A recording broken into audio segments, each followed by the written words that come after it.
Desde las oficinas de 30 en Colombia salimos a buscar las historias de emprendimiento que nos hicieran vibrar y encontramos un continente lleno de soñadores. Si hay algo que mueve a un emprendedor es la pasión y nosotros queremos que sus historias te contagien de la energía suficiente para seguir soñando grande y creciendo juntos. Por eso llevamos 30 al aire para mostrarte el negocio detrás del negocio. Los canales se nos estaban quedando chiquitos para todas las historias que teníamos por contar, para presentar a las personas maravillosas que conocíamos en el camino y para enseñarles a quienes se suman a esta comunidad que hay cientos de formas de emprender y que todas son igualmente válidas. Sin importar tu tipo de negocio, de producto, de estrategia, sin importar siquiera si aún no has materializado ese sueño que te ronda en la cabeza, nosotros estamos aquí para ser tus aliados. Por eso creamos un espacio lleno de historias de vida, de emprendimiento, de negocios, de aprendizajes, de inspiración. Un espacio para ti, para que puedas decir, luego de escucharlo, ahora sí.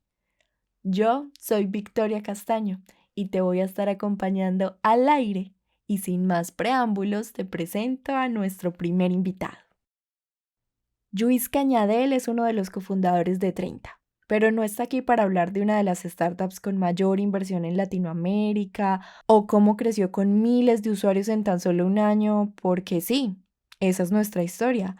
Pero también lo es aquella parte en la que él nos habla de su vivencia como emprendedor, de cómo materializó su sueño y de cómo le brillan los ojos cuando habla de su marca, sobre cómo ese sueño sumó a cientos de latinoamericanos de diferentes países y profesiones y ahora ayuda a transformar las vidas de quienes como él decidieron optar por seguir sus sueños, emprender y ganarse la vida creyendo en sí mismos. Pero que sea él quien nos cuente esta historia. Estamos al aire con Luis Cañadel, cofundador de 30. Muchas gracias, Victoria. Es un placer estar aquí. Lo primero es que quiero que tengamos un contexto. Ya hablamos un poquito de por qué estamos aquí, qué queremos hacer, pero cuéntanos tú qué es 30.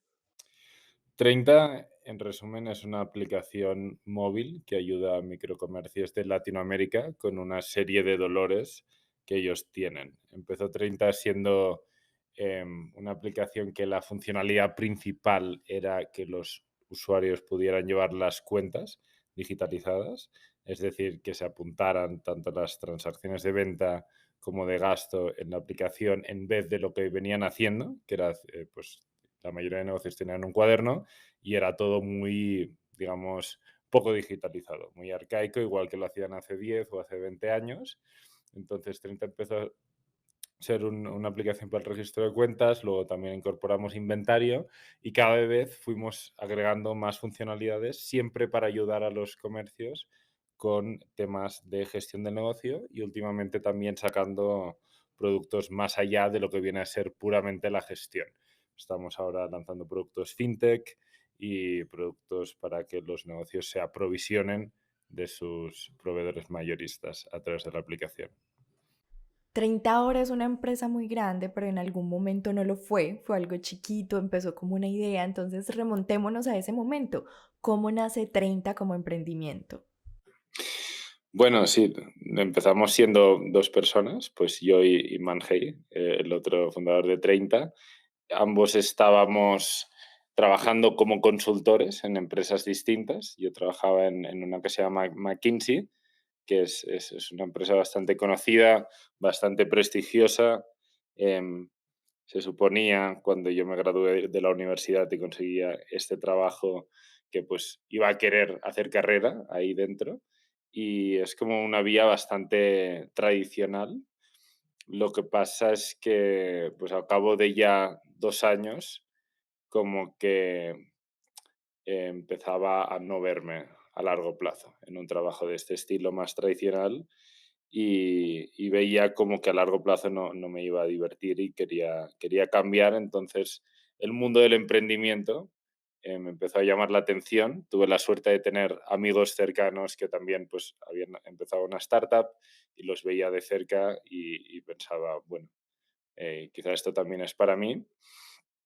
Y es ahí cuando, pues, hablé con Manhei, mi cofundador, que él y yo trabajamos juntos, estudiamos juntos en la universidad, Administración de Empresas en España. Y bueno, siempre habíamos sido dentro del mismo grupo de amigos desde que empezamos la uni. Y él estaba en una situación de su vida similar.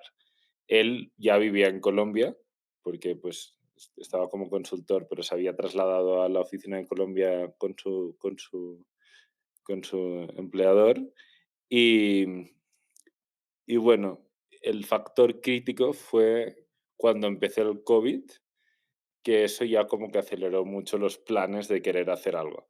¿Por qué? Porque yo tenía interiorizado ya desde la anterior crisis, la del 2008, la crisis de Wall Street, que en los momentos así es cuando salen muchas nuevas startups que son exitosas. Por ejemplo, startups como Uber y Airbnb salieron de esa época porque pues, la gente necesitaba dinero, entonces pues, la gente alquilaba la mitad de su casa o en su tiempo libre pues conducía para Uber y despegaron realmente en esa época.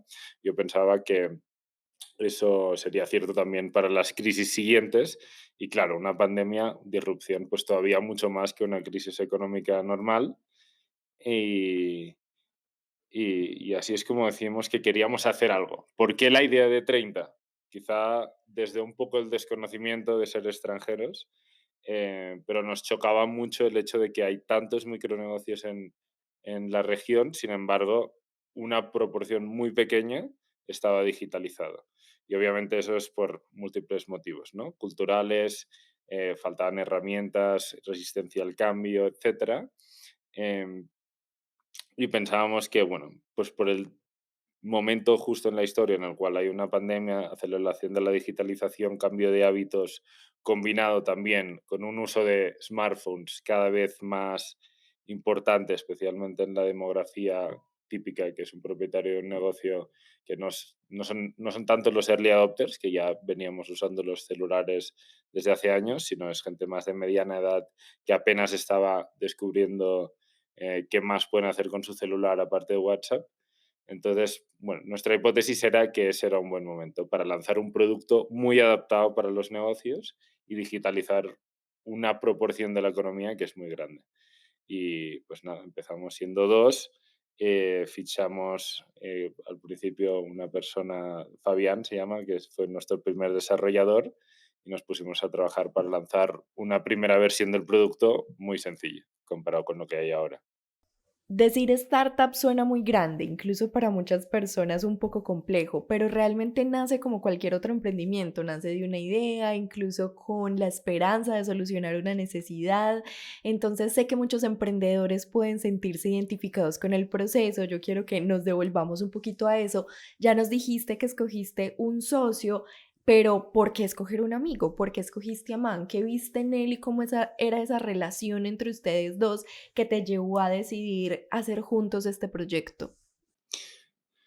Creo que es muy, muy importante que las habilidades de los socios se complementen muy bien y para asegurar eso tienes que pues, conocer bien cuál es tu socio y también porque pues, va a haber altibajos en emprendimiento, va a haber momentos de tensión y tienes que tener una relación suficientemente fuerte y estrecha como para poder superar pues esos problemas o momentos de dificultad que con toda certeza van a llegar.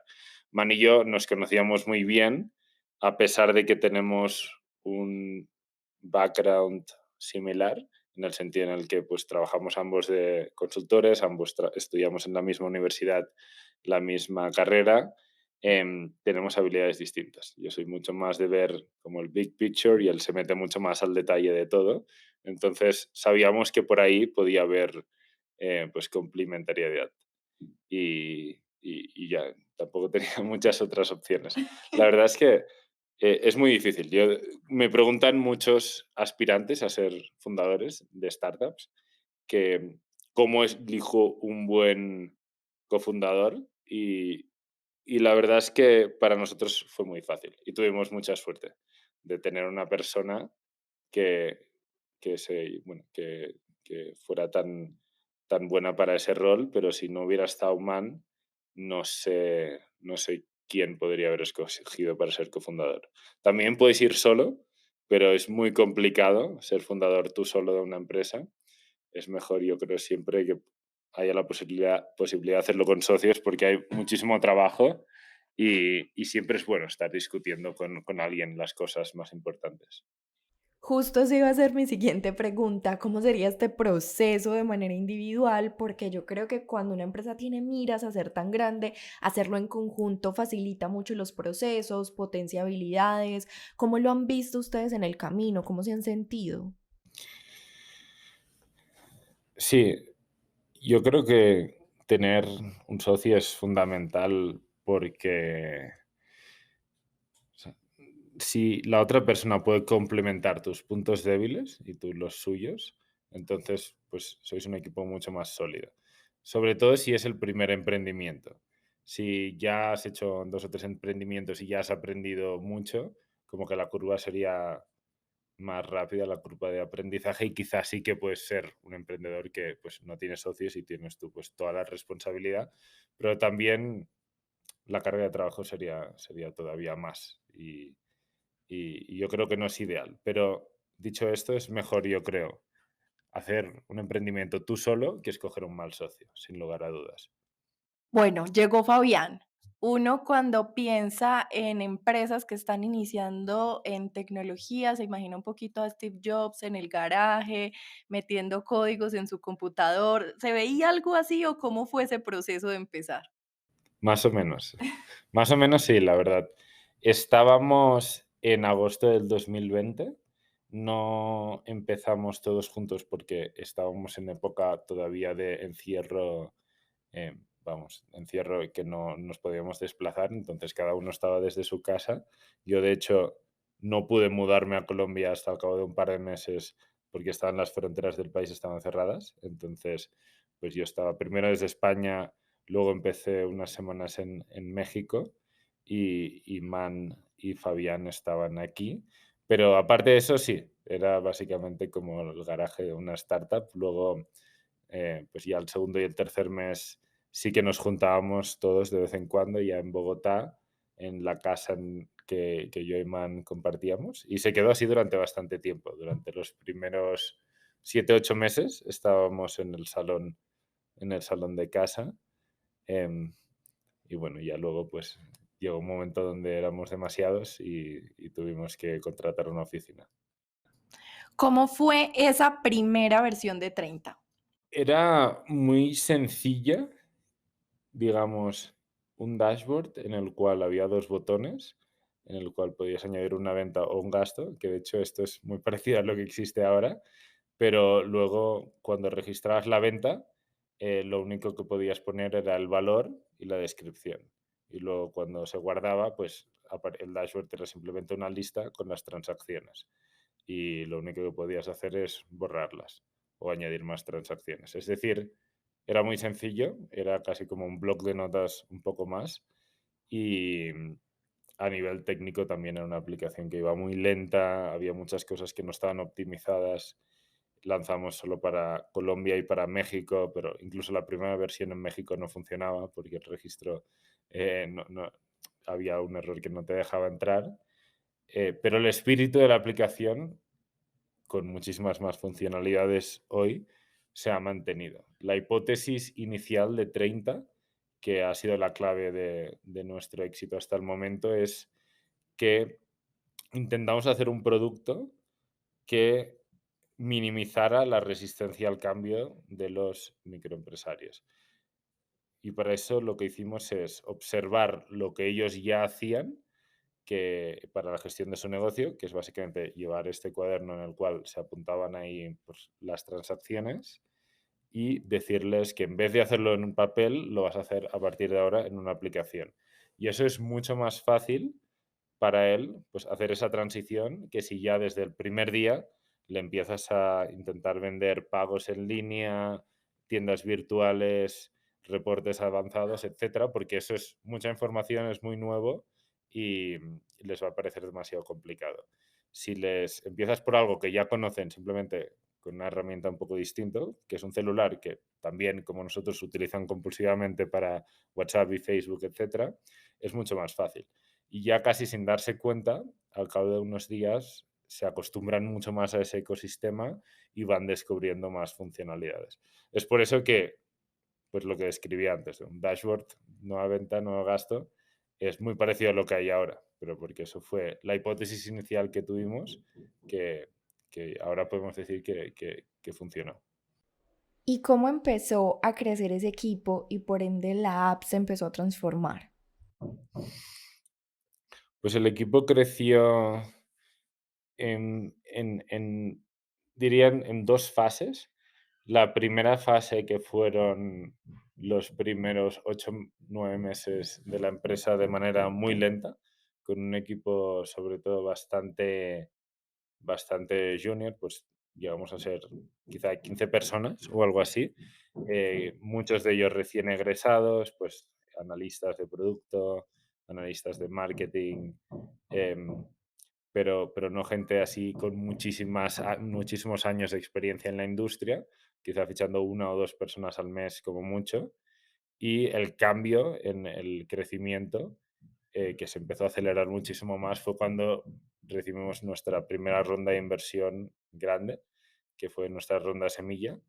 Y ahí sí que casi que empezamos a duplicar el equipo cada mes durante varios meses hasta llegar a un año más tarde, que es a donde estamos ahora, que somos 300 personas. Entonces, em, pasó a ser un crecimiento mucho más exponencial. En ese tiempo, entre el equipo que fue creciendo y esas primeras versiones hasta la primera inversión de capital semilla, ¿cómo funcionaba la aplicación? ¿Eso fue con ahorros o cómo financieramente podían ustedes soportar ese inicio de ese sueño? Bueno, sí que recibimos una inversión inicial, lo que pasa es que era muy pequeña comparativamente a las que vinieron luego. Nosotros levantamos una ronda entre familia y amigos y excompañeros de trabajo de $150.000. Literalmente, la mayoría de cheques que nos escribieron eran de como $2.000, amigos de la universidad que no tenían mucho dinero, pero que confían en nosotros y casi más para hacernos el favor, porque no entendían tampoco mucho bueno, de lo que iba el mundo de las startups. Entonces yo siempre digo que esos $150.000 fueron los más difíciles de levantar, que ha levantado 30, yo creo, sin lugar a dudas. Y pues con eso nos empezamos a financiar. Pero obviamente en esa época también el gasto que teníamos era muy bajo. Era muy bajo, pues los fundadores no tuvimos sueldo hasta después de más de medio año más tarde.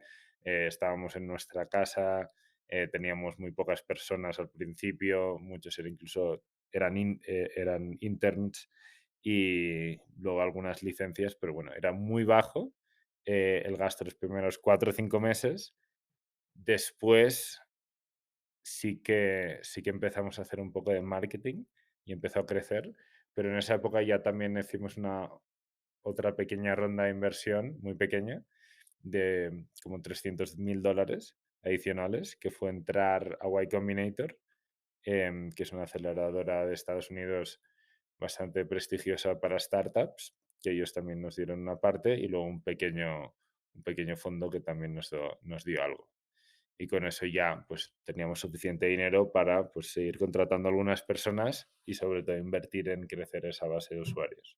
Cuando yo me imagino el panorama, me parece un poquito bizarro. Me imagino en el papel pandemia, amigos, familia recibiendo la noticia de que van a ser parte de una ronda de inversión. ¿Cómo fue eso? ¿Qué les dijeron? ¿Cómo los convencieron? Bueno, mi familia yo creo que se lo tomó bastante bien. O sea, es cierto que desde el punto de vista de, pues, una familia española o un grupo de amigos español, como que no hay tanto conocimiento de Latinoamérica. Es decir, que hasta hace quizá 5 años, como que las únicas noticias que salían de esta región, de Colombia, de Venezuela, es cuando hay, pues, problemas políticos, cuando hay paros, cuando pasan cosas malas, entre comillas, y no se conoce realmente cuál es la situación. Entonces, pues algunos sí que me dijeron, ¿y qué vas a hacer? ¿Qué vas, cómo estás tan loco de irte a Colombia? Y además con la situación de pandemia que está habiendo. Em, pero bueno, también la gente ya me conocía, no era algo que fuera especialmente raro, pues para la manera de ser yo. Y, y sabían que pues si yo les decía que pues ya me había dejado de divertir en el trabajo que tenía y quería cambiar, pues lo entendían y me apoyaron. La verdad es que mucha gente me apoyó, tanto amigos y familia cercanos como gente no tan cercana, como amigos menos cercanos, conocidos. La verdad es que la cantidad de apoyo que he recibido ahora que la cosa está yendo bien y estamos en los titulares, pero también antes de recibir esas rondas de inversión, cuando pues todavía no habíamos llegado a ningún hito significativo, siempre ha habido mucho apoyo. Eso no faltó en ningún momento. ¿Sientes que toda esa vivencia profesional, incluso en el punto en que te dejó de divertir, te sirvió como precepto, te dio alguna base que pudieses aplicar en la construcción de 30? Sí, sí, totalmente. Yo creo que mi background como consultor y también pues algunas experiencias más cortas antes en el mundo de la banca de inversión y capital riesgo, sí que las habilidades que aprendí me ayudaron bastante. Mucho más desde el lado de habilidades que no de conocimientos concretos de ciertas industrias. Em, Me recuerda a una frase que dijo Sam Walton, fundador de Walmart, que es like every overnight success, it was 20 years in the making. Es decir, que 30 creció muy rápido y pues en muy poco tiempo hemos conseguido muchas cosas, pero obviamente pues había cosas del conocimiento que teníamos y apoyo de gente que pues son muchos años de aprendizaje. Yo creo que el haber pasado por consultoría me ayudó en varias cosas. Número uno, el ritmo de trabajo es muy elevado, todo es para ayer, la capacidad de trabajar es muy fuerte y hay que ejecutar muy rápido y no hay tiempo para estar pues, sin tomar decisiones, porque muchos de los proyectos y sobre todo en los que yo me especializaba, que eran de private equity, eran muy cortos, entonces como que cada día era un tesoro y no se podía permitir pues perder el tiempo, si no tocaba trasnochar. Eso, pues yo creo que se me quedó muy integrado en mi manera de trabajar. Luego, la capacidad de resolver problemas también es muy sistemática, pues hay como ciertos frameworks que aprendes, como de mirar como cosas positivas, cosas negativas, el hecho de que a veces es mejor tomar una decisión mala rápido que una decisión buena lenta. Em, Habilidades de comunicación, sin lugar a dudas, también me ayudó mucho el pasar por consultoría. Desde prácticamente el primer día te ponen a presentar delante de directivos de las empresas más grandes y te toca aprender a comunicar bien. Y bueno, en definitiva, sí que creo que es una muy buena base. Yo creo que para hacer una startup, sobre todo, es bueno tener al menos un par de años de experiencia profesional. Obviamente hay ejemplos de gente que empezó su startup, ¿no? Como Mark Zuckerberg con 17 años y mira, y es de las más grandes del mundo.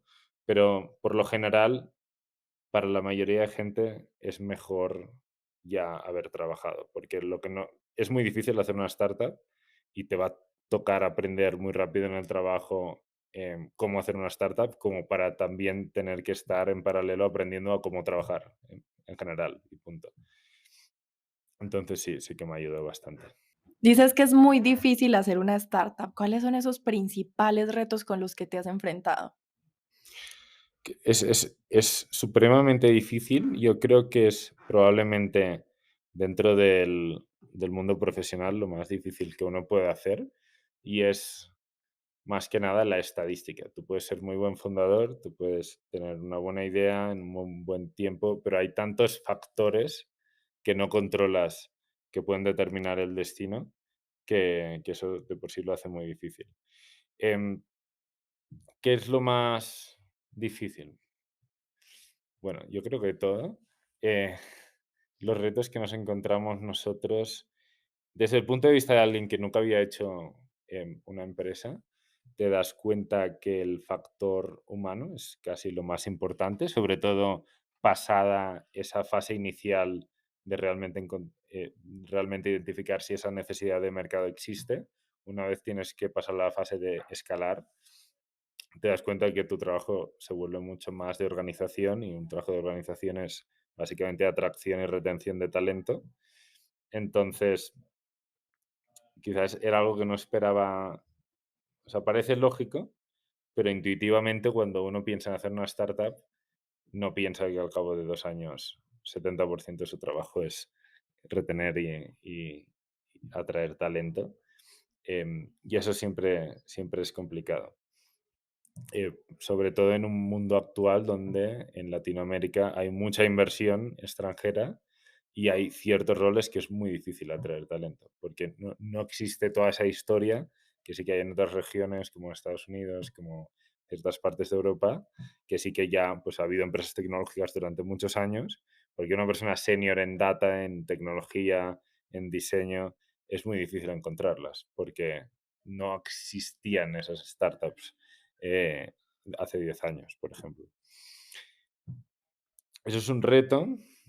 em, Ese yo diría que es quizá el reto principal, pero hay retos en todas partes. Realmente cubrir una necesidad real de los usuarios también es un reto y que esa necesidad se pueda transformar en un modelo de negocio sostenible a largo plazo es difícil. Y nosotros como 30 pues todavía estamos en esa fase.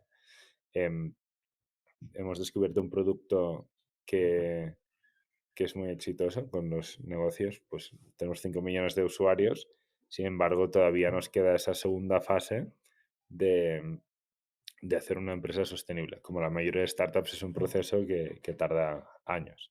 Ahora, como 30 pues estamos muy enfocados en lanzar pues, estos productos encima de la plataforma que todavía ayudan muchísimo más a los negocios. Por ejemplo, ahora mismo en Colombia los usuarios pueden comprar un datáfono de 30 que se integra al resto de las funcionalidades y eso pues también a nosotros a través de una comisión pues nos ayuda pues generar ingresos para la empresa y hacerla sostenible.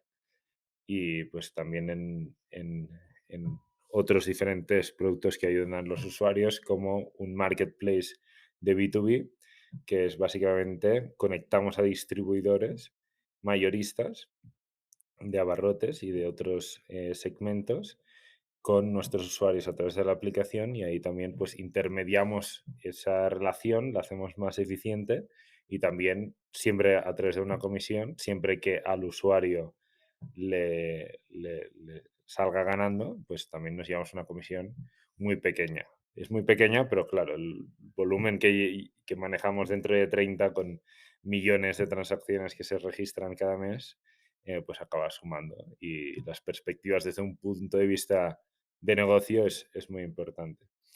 Y, y lo que me preguntabas al principio, que hacer una startup es casi como hacer un pequeño negocio. Y es cierto, en un momento inicial, la gran diferencia es que una startup se basa en software de tecnología que su naturaleza es que es súper replicable, ¿no? Nosotros, el esfuerzo que nos cuesta hacer una aplicación que la usen 1.000 personas o 1 millón de personas es similar, ¿no? Porque el software se puede copiar automáticamente de manera infinita, casi gratis, y eso es la maravilla pues, del software. 30 empieza a crecer y entre más crece, más personas impacta, interna y externamente. ¿Cuáles han sido esos contactos directos que has tenido, tanto con usuarios como con personas dentro de tu empresa, que te han hecho abrir los ojos y decir, lo que estoy haciendo vale la pena o este es mi objetivo, esta es la filosofía que quiero transmitir? Son prácticamente a diario, sobre todo cuando iniciamos. y lanzamos la primera versión, pues hoy en día tenemos muchos equipos que hablan con los usuarios cada día. Al principio, pues no éramos muchos y a mí me tocaba estar ahí, pues las primeras semanas después de haber lanzado la primera versión. Yo estaba casi todo el tiempo en las calles intentando conseguir pequeños negocios que probaran el producto y pude ver de primera mano pues todos sus dolores. En esa época estaban muy relacionadas con la pandemia porque era gente que pues les habían obligado a cerrar durante muchos meses y habían tenido que tirar de ahorros, pedir préstamos a unas tasas de interés absurdas para poder simplemente seguir viviendo. Un poco más adelante, cuando empezamos a ganar tracción y tener primeros usuarios, yo y Manhei éramos servicio al cliente. Durante los primeros meses, básicamente, si alguien en la aplicación le daba al botón de WhatsApp y nos preguntaba algo, pues redirigía a nuestros WhatsApps personales. Y eso nos daba pues un contacto constante hasta el punto que no pudimos hacer nada más. Entonces tuvimos que empezar a contratar un equipo de Customer Experience. Y bueno, son muchísimas las interacciones. Entonces, con usuarios es básicamente constante. A día de hoy nos llegan aproximadamente 2.000 comunicaciones al día entre los que nos escriben por WhatsApp, redes sociales, ponen un mensaje público, ya sea de calificación en Google Play o en nuestras páginas de Facebook, etcétera. 2.000 mensajes que mayoritariamente son extremadamente positivos y de gran agradecimiento. Hay mucha gente que dice que les hemos cambiado la vida, que gracias a nosotros su negocio va a poder seguir existiendo, que han podido aumentar las ventas y tal y como es la cultura latina, pues es muy apasionado. Muchas veces es muy apasionado y estoy seguro que en este podcast lo vamos a poder ver con varios ejemplos a lo largo del tiempo. Y entonces eso pues llena muchísimo de orgullo. A nivel interno, también, pues en 30 hay perfiles bastante diversos. Hay desde gente que tiene 15 años de experiencia en la industria, en roles más seniors, pero también tenemos gente que no ha estudiado en la universidad, muchísimos desarrolladores que no han estudiado en la universidad y hoy en día con menos de 25 años ganan más que sus padres porque pues son muy buenos.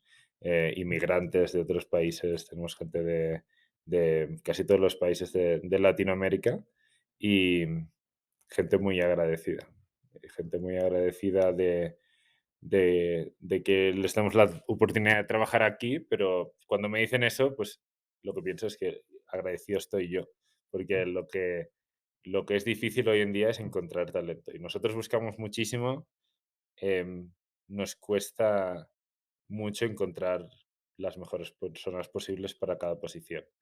Entonces, pues cada vez que conseguimos fichar a alguien, ofertar a alguien y que nos acepte, pues eso me pone muy, muy contento porque son muchos recursos que hemos dedicado para atraer a esa persona. Profesionalmente hay ciertos ítems que nos ayudan a evaluar si un profesional es bueno o malo, qué tan bueno puede ser. Pero está esa otra parte cualitativa donde 30 tiene que llegar a impregnar su esencia, su filosofía, a contagiar y tiene que sentir esa afinidad con las personas nuevas que llegan. Entonces, dentro de todo este camino, ¿cuáles han sido esas cosas que has encontrado y que sigues buscando cuando una nueva persona se va a sumar a tu equipo? Pues yo hoy en día, cuando entrevisto a gente, suele ser la última entrevista y ya han pasado por varios filtros de entrevistas. Entonces, sí, yo sí, básicamente me centro en eso, en encontrar que esa persona tenga el fit adecuado con la empresa. Eso es muy importante. Tenemos una cultura singular que hace que necesitemos gente que se que pueda encajar bien en ella. Por ejemplo, yo creo que en 30 el trabajo es bastante intenso y creo sinceramente que tenemos un reto muy grande, tenemos un reto muy que si nos sale bien podemos impactar la historia de la región de una manera muy significativa. Sin embargo, es muy difícil y para eso necesitamos gente que esté dispuesta a darlo todo. Entonces, pues la intensidad en el trabajo es una cuestión, yo creo, necesaria y es como parte de nuestra cultura. Gente muy apasionada, normalmente es gente que quiere tener una carrera muy acelerada, gente que, y para ellos el trabajo y el impacto que pueden hacer a través de su trabajo sea algo pues realmente que les importe y no sea simplemente como, bueno, algo que hacen la mitad de su día para obtener ingresos para realmente vivir, que es lo que hacen fuera del trabajo. Entonces, ahí hay ciertas preguntas que yo hago que me dan una indicación em, de si esas personas van a encajar o no, ¿no? Y a veces no es lo que contestan, sino es la manera visualmente, es la manera cómo reaccionan a esas preguntas. O sea, si tú preguntas a la gente, ¿estás dispuesta a trabajar intensamente? Nadie te va a decir que no. Pues la manera que su cara responde, sus facciones, eso ya pues te dan una indicación más real de lo que realmente piensan. Y cometemos errores a veces. A veces pensamos, no, esta persona puede ser en esta dimensión o en cualquier otra. No estoy segura de este tema, pero bueno, ha hecho todas las entrevistas muy bien, etcétera, tiene experiencia válida, etcétera. Solo que no estamos del todo seguros del fit, le damos una oportunidad y muchas veces acaba fallando. Entonces, como que se nos recuerda constantemente la importancia de esa parte del fit. Y yo también en las entrevistas, pues vendo mucho más pues, la historia de 30 y comunico cuál es la misión que queremos. Y si veo que el candidato o la candidata pues se emociona y le brillan los ojos con lo que estamos haciendo, pues eso también es una muy buena indicación de que le apasiona lo que estamos resolviendo. Si por el contrario es alguien que no muestra esa pasión y los motivos que te dice de por qué quiero trabajar en 30 podrían ser aplicables a cualquier otra empresa, pues esa persona pues ya pierde muchos puntos. Hay una frase que aplica tanto para el emprendimiento como cuando estamos vinculados a una empresa y es, encuentra un trabajo que ames y no tendrás que volver a trabajar un solo día de tu vida. Yo creo que hay que trabajar y mucho. Así ames tu trabajo, realmente hay mucho esfuerzo detrás. ¿Sientes que de pronto ese valor que buscas de la pasión es lo que ayuda a que las personas conecten con eso o cómo se vive en 30? Sí, o sea, yo creo que hay que trabajar mucho, pero es cierto que si te gusta realmente lo que haces, no se siente tanto como un trabajo. Y yo también he tenido trabajos antes, cuando era adolescente, trabajos así menos profesionales, digamos, entre comillas. Y sí que es cierto que para algunos trabajos a la cuarta hora ya estás mamado y ya estás mirando el reloj cada 5 minutos. Eso sí que se siente realmente duro. Si en cambio te gusta lo que haces, ya no miras tanto el reloj. Y es al contrario. Ya miras la hora y dices, hostia, ya son las 6 de la tarde, que ha pasado, cómo pasa tan rápido el tiempo. Em, yo creo que cada vez más, pues, pues los trabajadores en general del mundo, em, va a haber cada vez un cambio más significativo hacia gente que quiera un trabajo que le importe la misión. Y, y, y eso es lo que estamos intentando hacer aquí. Queremos gente que le importa lo que hacemos. Siempre seguramente pueden ir a un trabajo que sea más tranquilo o que por las horas que trabajan puedan ganar más, pero no van a hacer cosas tan importantes. Porque, como decía Confucio, solo tenemos dos vidas y la segunda empieza cuando te das cuenta que solo tienes una. Y creo que es muy importante, pues hacer algo que le aporte valor a tu vida, porque pues eso, al final solo acabas teniendo una. ¿Cómo sientes que se ha conectado 30 justo con tu propósito de vida? Es difícil de articular, pues si me preguntas por mi propósito de vida, así en algo concreto. Yo solo sé que quiero hacer algo importante y que pueda tener impacto y de lo cual, pues cuando ya sea muy mayor, me haya sentido orgulloso. en hacer. Y yo creo que 30 reúne todas las características para que sea así. Eh, tengo yo también una personalidad que es muy de obsesionarme con un tema de manera muy estrecha.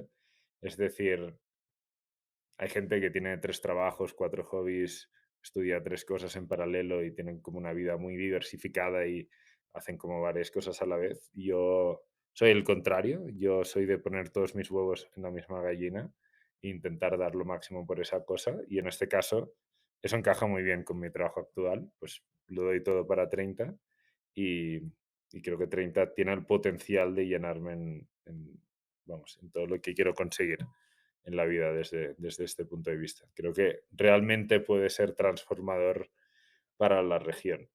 Hay empresas privadas que, que pueden impactar mucho el mundo. Por ejemplo, si hablamos de la revolución industrial en los Estados Unidos que llevaron a ser la primera potencia, Ford, la empresa de coches, fue como la imagen de eso, de la industrialización, de la división de trabajo, de la revolución que pasó a ser un país de inmigrantes que no querían los países ricos de Europa a ser la primera potencia mundial con muchísima diferencia.